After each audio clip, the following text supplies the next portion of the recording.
안녕하세요. 회의전의 중국어 공작실입니다. 2025년도 이제 채 한 달도 남지 않았는데요. 그럼에도 신작이 연이어 방영 중입니다. 곽건화 주연의 타이신마 의연 단신이 종영됐고요. 바로 이어서 종한량의 영무지성이 방영을 시작했죠. 효기청량과 봉황태상도 요즘에 핫드라마고요.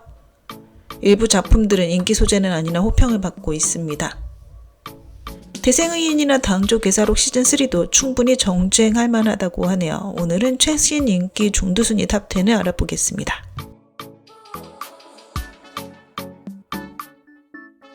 영무지성은 최근 화제를 낳고 있는 현대 로맨스 작품입니다. 스토리가 정말 막장이라고 하는데요. 로맨스 소설에서 보여지는 여러 설정들을 많이 모아놨다고 합니다. 어른들이 커플을 반대하고 몰래 아이를 낳고 헤어졌다가 재결합하는 등 말이죠. 일부 시청자들은 줄거리가 너무 진부하고 막장이라고 생각하지만 한번 정주행을 시작하면 계속 보게 된다고 합니다. 종한량과 진람의 연기가 훌륭하다고 하는데요. 특히 종한량은 여주를 N년 동안 기다리는 역할을 잘 연기하죠. 이번에 연기한 빙의 캐릭터는 하이생소목의 하이친 못지않았다고 합니다. 유명한 발레 예술가 담사정은 은퇴 후 귀국하는데요. 예전 연인 빙의를 우연히 만나게 됩니다. 두 사람은 몇 년 전 오해로 아쉽게 헤어졌는데요. 다시 만나게 된 두 사람은 서로에 대한 호감을 감추지 못합니다. 이 두 사람의 사랑 과연 어떻게 진행될까요?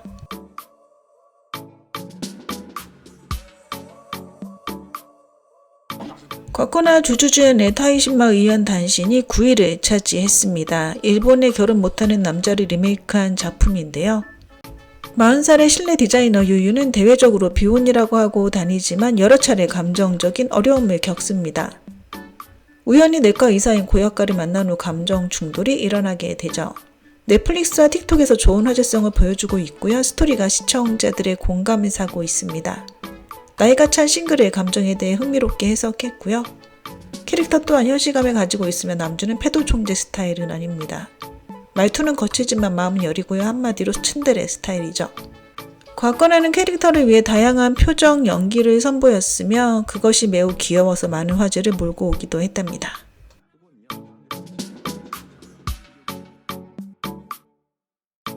허아유한 정말 대단합니다. 이미 종영된 지 꽤 됐음에도 여전히 인기 랭킹에 이름을 올리고 있는데요. 스토리가 중독적이긴 했습니다. 여주는 거짓말로 남주와 결혼에 성공하지만 두 사람은 각자 마음에 다른 마음을 품고 있죠. 전개 속도가 적절했고 매일마다 볼거리가 있어 계속 정주행하게 만들었습니다.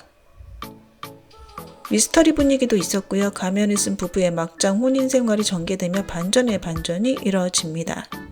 후반부는 여주에게 상처 준 남주가 집착남이 되는 모습이 그려지죠. 조르사와 진희정의 케미감이 강력해서 몰입도 최강이었습니다. 허아유한은 조르사가 시청률의 여왕이라는 것을 다시금 되새기게 한 드라마였고요. 진희정은 인기 반등에 성공했습니다. 올해 시청률 3위를 기록했는데요. 저예산으로 뛰어난 성적을 거뒀습니다.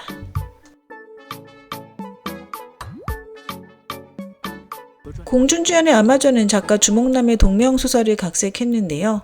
고평가 무협극 소년가행의 외전이기도 합니다. 평판이 매우 좋았는데요. 강호의 어두운 면을 잘 부각시켰으며 형제의 정, 강호의 인생 백태를 뛰어나게 그려냈습니다. 액션씬이 몰입도를 높였고요. 종영 후에도 헤어나오지 못한 시청자들이 많았다고 하네요. 또반 평점도 7.3이란 꽤 높은 점수를 기록했습니다.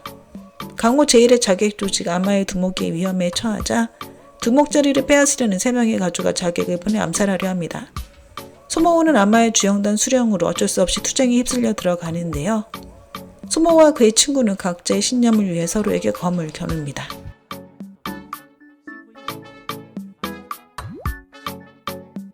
봉황태상은 주생여고의 임가륜과 동궁의 팽소염이 함께 했는데요. 황제의 사랑과 갈등을 보여줍니다.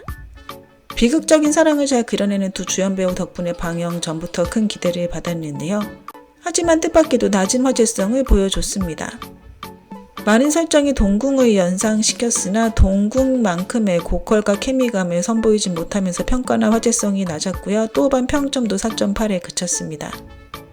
의협심 강한 여협객 능창창은 강호의 복례객을 세웁니다. 남기왕제의 젊은 황제 소하는 항상 백성을 최우선으로 하는데요. 그러나 수보 대신이 강호의 세력과 연합하여 세상을 어지럽히고 소하는 강호로 자명을 갖다가 능창창을 하게 됩니다.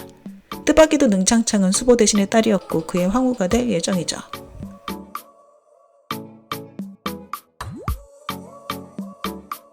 사라침은 시동생과 형수 사이에 금기된 사랑, 건모, 사건 해결 등의 볼거리였는데요.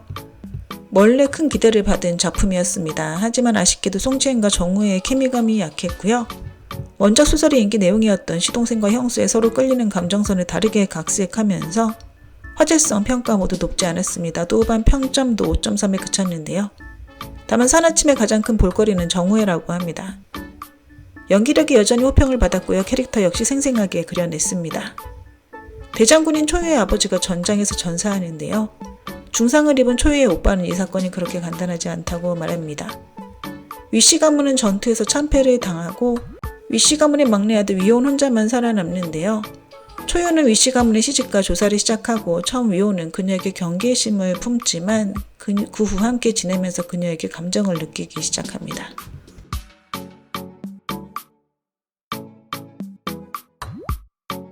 대생의는 요즘 핫한 고장극인데요. 원탑 남주 창업 소재입니다. 국색 방화나 주렴 옥막처럼 러브라인 위주의 창업 드라마는 아니고요. 스타일이 역사극과 비슷합니다. 남주의 복수라인, 창업 라인이 가장 볼거리죠. 제작진은 동북, 절강, 내몽고에 가서 직접 촬영을 했다고 하는데요. 촬영 퀄리티가 매우 높습니다. 최근 보기 드문 고장 대극이라고 하죠.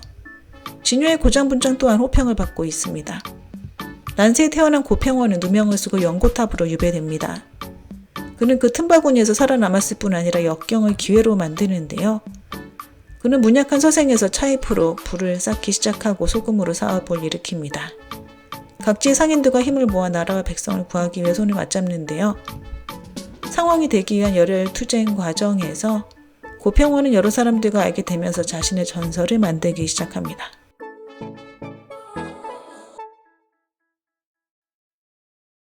3위는 당조괴사록지 장안이 차지했습니다. 당조괴사록 시리즈 3탄인데요. 이 시리즈는 정말 대단합니다. 처음 시즌1이 방영되기 전에 전혀 기대받지 않았는데요. 인기 주연 배우도 없었고 홍보도 거의 없이 오직 탄탄한 대본으로 시청자들을 끌어들였습니다. 입소문을 타면서 점차 화제성이 높아져 갔죠. 시즌3도 이미 또반 평점 8을 넘어섰습니다. 예전 시리즈의 이야기와 이어지는데요. 노름품과 소모명은 여러 사람으로 구성된 탐험대를 이끌고 강국이 바친 금복숭아를 호송한다는 명목으로 장안으로 돌아옵니다. 번화한 장안에서 노름풍은 옹주 사법부로 복직하고 소모명은 특수한 관직을 수여받는데요. 두 사람은 새로운 정책을 내놓을 뿐 아니라 장안 각지를 돌아다니며 더 많은 백성들을 만나죠.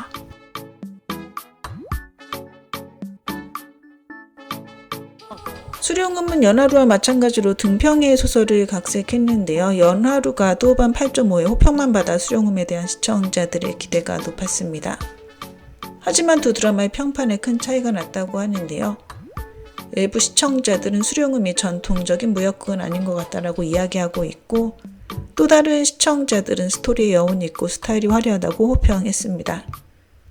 어쨌든 고장 남신 라온이가 주연을 맡아 화제성은 계속 높았다고 하네요.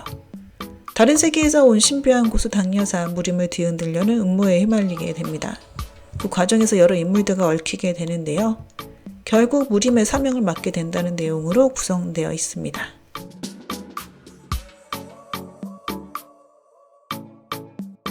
1위는 효기청양이 차지했습니다. 디리러바가 주연을 맡으면 항상 일정 이상의 화제성은 거두는데요. 이번 효기청양은 보기 드문 디리러바의 판타지 모험 작품이었습니다. 1회부터 중국식 지게 분위기를 잘 나타냈고요. 화면 또한 퀄리티가 좋았습니다. 액션씬 역시 다채로워 충분히 정주행할 만하다고 합니다. 민간인은 조직인 남삼여빈의 석구라와 밝고 정직한 염척이 알게 된 후 몇 차례 목숨을 건 협력을 통해 점차 신뢰와 호감을 갖게 되는 이야기를 담고 있습니다. 네, 오늘 준비한 내용은 여기까지입니다. 워만부진 부산.